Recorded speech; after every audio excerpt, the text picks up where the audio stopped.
선을 넘는 그녀의 캐릭터가 단순히 방송용일 거라 생각하는 분들도 있습니다. 하지만 통학 시간이 1시간이 넘는다는 이유로 고등학교를 자퇴한 전력을 봤을 때 어느 정도 타고난 성향이 아닐까 합니다. 부모는 뭐하는 사람이길래 자퇴하도록 놔두냐 라는 의문이 있겠지만 부모님 두 분 모두 교사입니다. 당시 부모님께 딱 1년만 열심히 해서 친구들보다 1년 먼저 대학을 가겠다 라고 설득을 했다고 하죠. 자퇴한 학교는 산 꼭대기에 있어 지옥의 등굣길로 유명한 성문고등학교였습니다. 고등학교 1학년 2학기 개학날 자퇴를 하고 고2 때 검정고시와 수능을 치러 고3 때 경인교대에 입학했습니다. 빠른 년생인데다 대입도 빨라 91년생이지만 동기들은 모두 89년생입니다. 딱히 하고 싶었던 게 없어 부모님을 따라 초등교육을 전공했지만 좋은 선생님이 될 자신이 없어 임용고시에는 응시하지 않았습니다. 여행을 좋아해 아시아나항공 스튜어디스로 근무하게 됩니다. 하지만 적성에 맞지 않아 6개월 뒤 퇴사하게 되죠. 이후 방송 쪽으로 눈을 돌려 JTBC 기상캐스터로 정착합니다.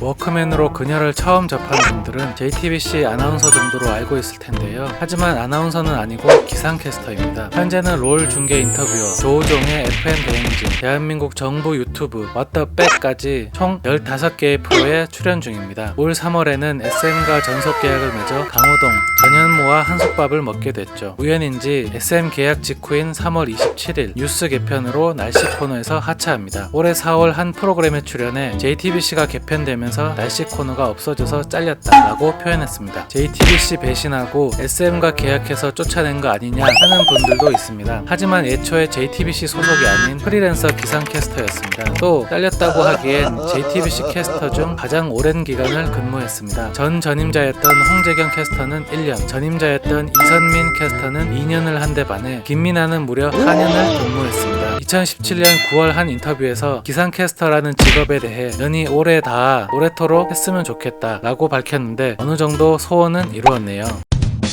기상캐스터 당시에는 시급을 받았는데 적은 달은 200만원 미만일 때도 있었습니다. 그런데도 2013년부터 사회생활을 시작해 8년간 총 1억 5천만원을 모았습니다. 제가 원래 돈을 잘 안 쓴다. 가방에도 관심이 없다. 매년 1,800에서 2천만원 정도 모았다. 가장 많이 쓴 돈은 자동차 할부다. 월 100만원씩 나간다 라고 전했습니다. 현재는 벤츠 CLA 200을 타고 있죠. 자신의 차는 E클래스가 아니니 오해하지 말라 라고 밝힌 바도 있습니다. 참고로 그녀의 차는 5천만원 정도이고 E클래스의 가격은 6천만원에서 1억 5천만원 정도입니다. 어릴 때 꿈이 20대 혼자 힘으로 차를 사는 것이었다고 합니다. 첫 차는 검정색 레이였고 벤츠 다음에는 오픈카를 사고 싶다고 밝혔습니다. 007 시리즈를 보고 에스턴 마틴을 사고 싶다 라고 언급한 바도 있습니다. 지금의 성격과 캐릭터가 완성된 것은 선배인 장성규 때문이라고 밝혔습니다. 대학 시절부터 JTBC 입사 초기까지는 본성을 숨기고 조심스럽게 살았는데 아침 뉴스를 비롯한 각종 프로그램에서 장성규의 각종 기행을 직접 목격하면서 아 저렇게 막 살아도 방송에 나가는구나 라는 것을 깨달은 후 모든 것을 내려놨다고 하죠. 동생인 김민주 씨도 언니가 장성규를 따르기 시작하면서 완전한 도라이가 되었다라고 언급했습니다. 장성규 역시 김민아를 두고 본인이 괴물을 만들었다 라고 인정한 바 있죠. 그래도 장성규의 추천으로 시작한 프로그램이 많아 그를 인생의 은인으로 생각하며 따르고 있습니다.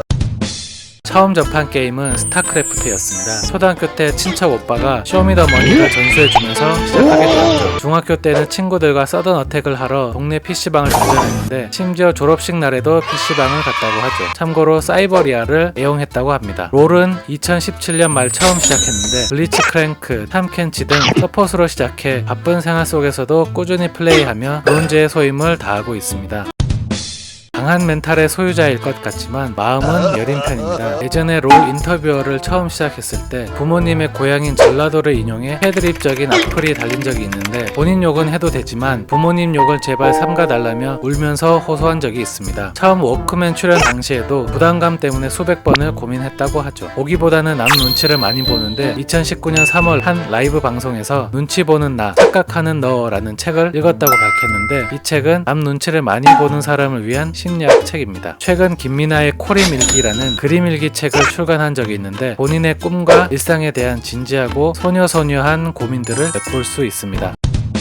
워크맨 출연 이전에 라디오스타 출연 제의를 받은 적도 있습니다. 다만 그때 당시에는 롤 게이머에게만 인지도가 있었죠. 중장년층, 여성층에게는 낯설다는 이유로 출연을 거절한 적이 있습니다. 헐레벌떡 뉴스 구독하시고 재미있고 유익한 정보 받아가세요.